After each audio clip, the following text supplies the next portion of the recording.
Une grosse heure de réunion au final pour ces derniers arbitrages avec donc Nicolas Sarkozy naturellement, mais aussi François Fillon, Valérie Pécresse et François Baroin, la ministre du Budget et de l'Économie. On les a d'ailleurs vus tous les trois, le Premier ministre et ses deux ministres les plus concernés par le dossier, s'entretenir encore quelques instants à la sortie sur le perron de l'Elysée, suivi quelques instants plus tard par un autre conciliabule entre cette fois Xavier Bertrand, ministre du Travail, Roselyne Bachelot, ministre des Solidarités, et Henri Guénaud, conseiller spécial de Nicolas Sarkozy.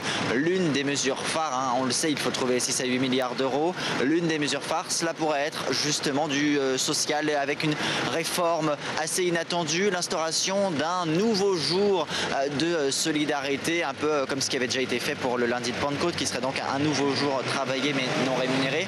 On attend aussi des annonces potentielles concernant la TVA qui pourrait être remontée dans certains secteurs, passer de 5,5 à 7% par exemple dans la restauration ou les travaux à domicile.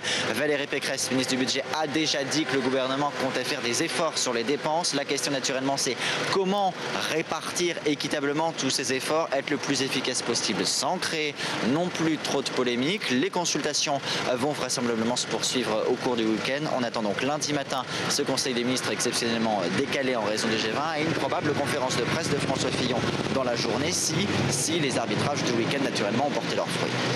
Adrien Gindre, merci. Merci également à Yohann Parizet.